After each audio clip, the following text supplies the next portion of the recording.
Hi, so this week you might be wondering what you're supposed to do with the assessment, which is asking you to explain a media experience that you've had. And you might be wondering why I'm asking you to do that.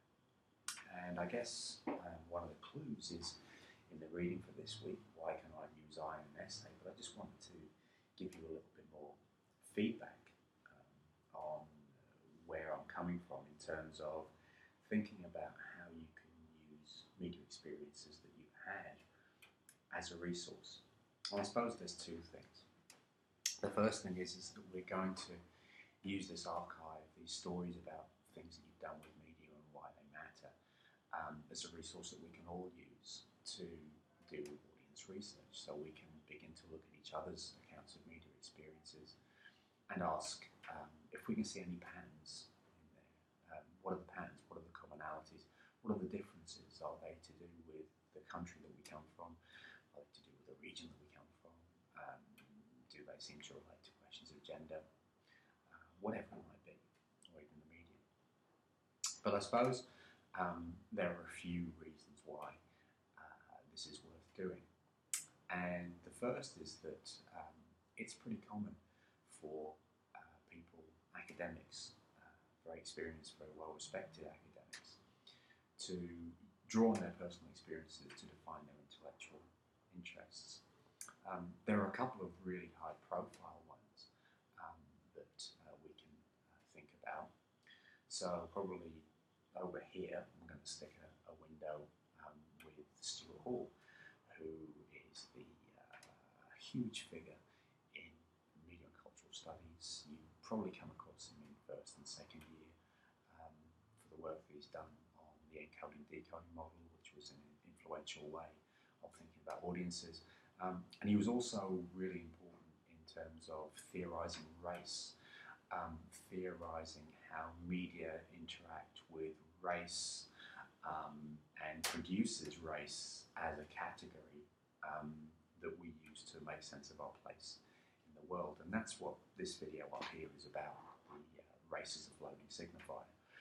So I suppose one of the things we might say is that if you watch this video up here, here's Stuart Hall talking in a language that you probably recognise but perhaps don't particularly understand. Race is a floating signifier, so heavy theory, a lot of the kind of the theorising that you've probably become aware of, and perhaps have a difficult time connecting to what that's actually got to do with the world that you live in. So just to break that down, I guess the important thing is that Hall's interests were very much motivated by his own experiences. He'd grown up in Jamaica, and a seminal moment in his life he described as being the time when his sister suffered some kind of mental breakdown due to a failed relationship which founded on racial differences. She was dating a man of whom her family did not approve because of his skin tone.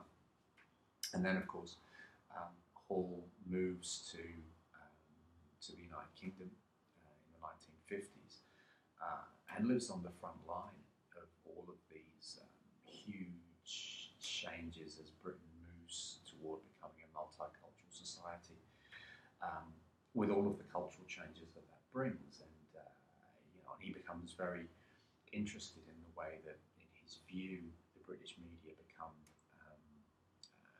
really active in reasserting a notion of white national identity in the 1970s. And I won't go too much further into Hall's work. Suffice to say that when he's talking about race as a floating signifier, he's really trying to use theory to work through his own experiences, the things that he's not particularly interested in what's happening in the media as such, unless what's happening in the media helps explain what's happening to him when he's in the supermarket, or what's happening to his kids when they go to school. So we can see how one of the foundational figures in media and cultural studies, was very much motivated by his own cultural experiences.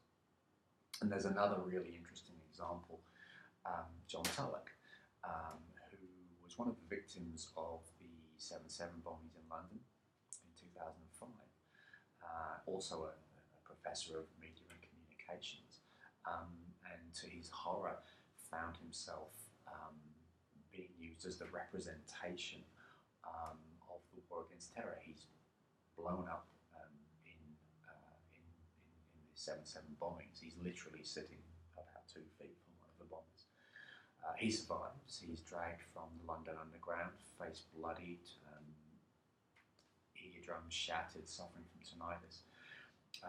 And his face is, of course, all of these tabloid front covers advocating war.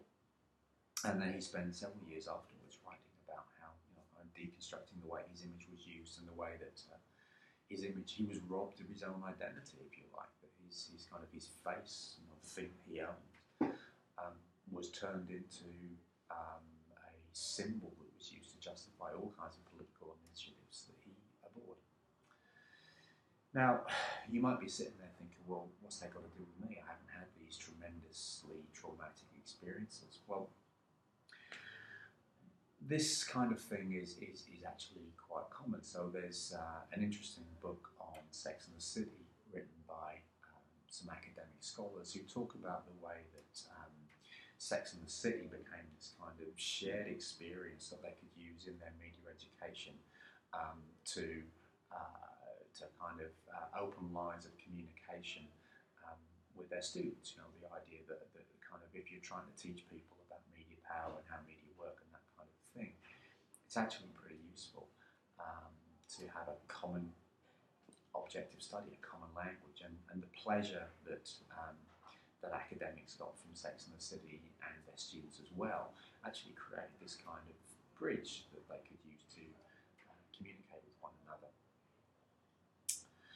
And then I suppose also later on in the semester we're going to be talking about Nick Caldry's work on The Sopranos, where he actually uses his own enthusiasm about he really loves The Sopranos, and he goes on a Sopranos tour in New Jersey, and he kind of uses his kind of thinks about, well, okay, I really like this thing, and I felt motivated to go on the tour.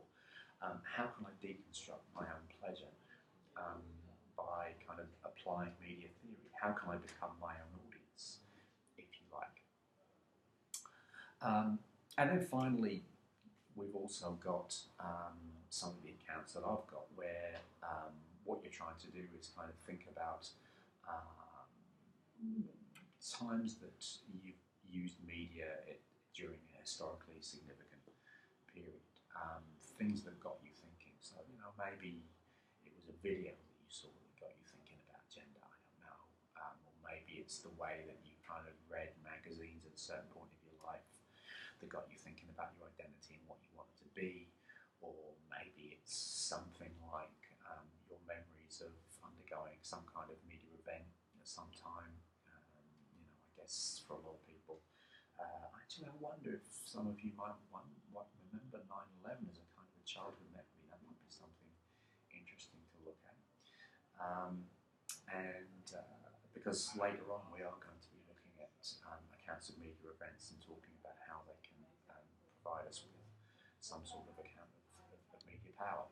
So have a look at some of these bubbles that I've put around as well, and then hopefully that will give you a better sense of what I'm asking you to do with this assessment, or at least explaining why I'm asking you to give an account of media experiences that you've had, because the idea is that probably you might not necessarily think of it at this point, but those things are